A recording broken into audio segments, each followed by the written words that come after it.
Hi, guys. It's Real Talk with Tracy, and today is a hard day. It's a very hard day because my best friend, one of my dearest, closest friends for 30 years, was laid to rest. She passed on. She fought dementia for about 9 years, and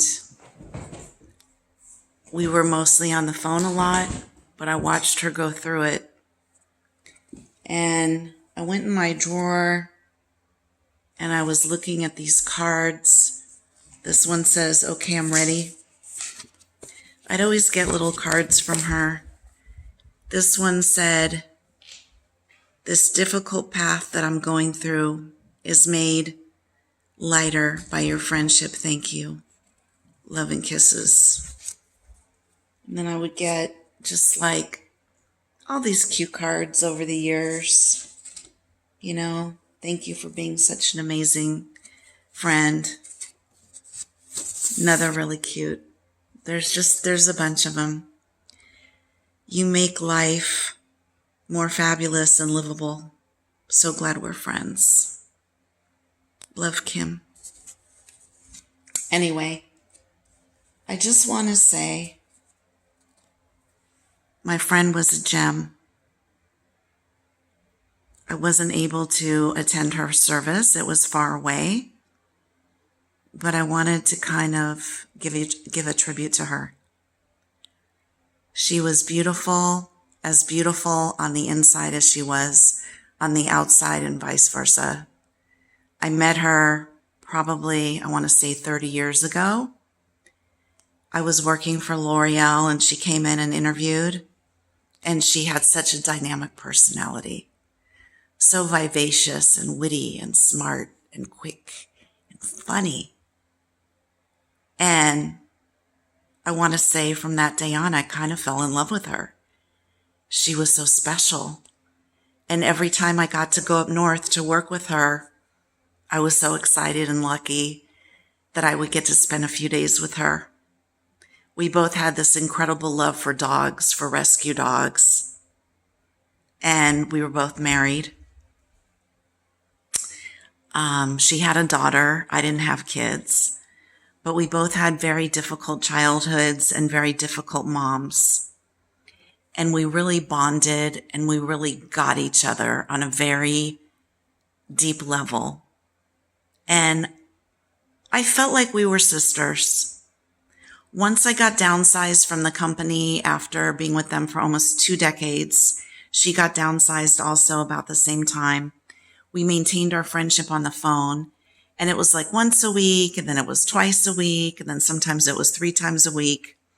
And we would just talk about everything. I would talk, she would talk, we would laugh, we would cry. We talked about the news, we talked about events, we talked about funny things, happy things, sad things, our feelings. I used to say to her sometimes, "You're my number 2." Meaning my husband's my number 1. And I used to say to her, you're like my number 2. She became such a special person in my life. And I remember when my dog broke its femur, my husband was out of the country and I had to put my dog down. And I'm calling her on the phone and I'm just sobbing. And she stayed on the phone with me for over 2 hours. When I rescued my dog, Sammy, at this place in the middle of the desert, and I thought, oh my God, my husband's going to kill me. I'm coming home with this dog. She's the one I called when I had the dog next to me and the dog's ear was torn and it was bleeding all over like a Pollock painting. And I'm like driving with one hand and I got the phone on speaker and I'm trying to hold on to the dog so it's not bleeding to go to the vet. And it was just this crazy day, this crazy situation. And she's like, "No way." I'm like, yes, the dog's right here and it's bleeding all over and I'm taking it to the vet. I'm taking it home. And just everything that I ever went through, terrible times when my husband got a tumor and he's okay now, but terrible times, happy times, she was always there for me. And sometimes she would say, like, maybe I'm not feeling good. And so I'd send her some supplements. And then all of a sudden I'd get a card in the mail a week later and it would be like, here's $10 for gas money. And I'm like, what? What are you doing? She sent me $10 for gas money. She never missed my birthday.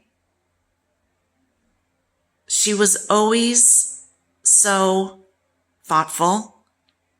And she was a wonderful saleswoman when she worked for me. She never knew how amazing she was. She was an amazing person.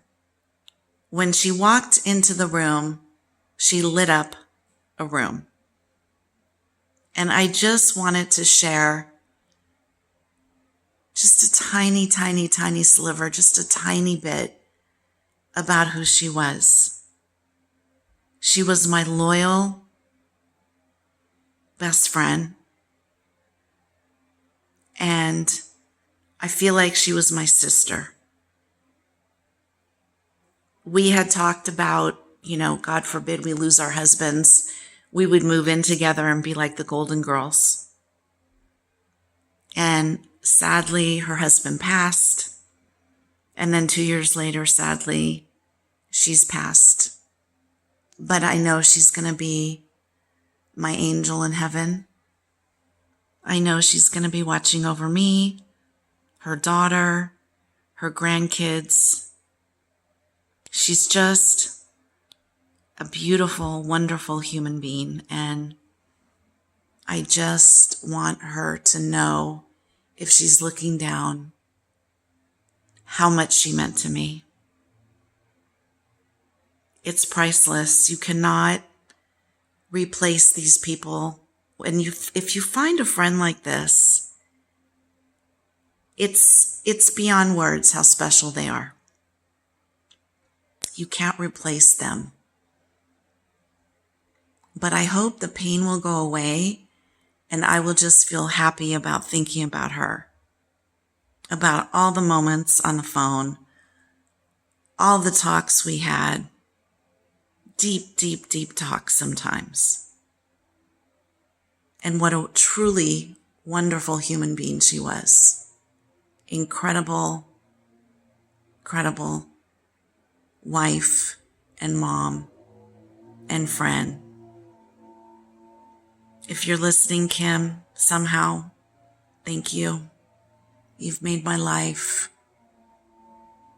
1,000 times brighter. You gave me the biggest gift, the gift of your friendship. I don't know how I can ever thank you, but I will carry you with me in my heart forever, and one day I'll see you. I miss you. I love you. Thanks for listening. Hoping for peace on earth, my biggest prayer. Amen.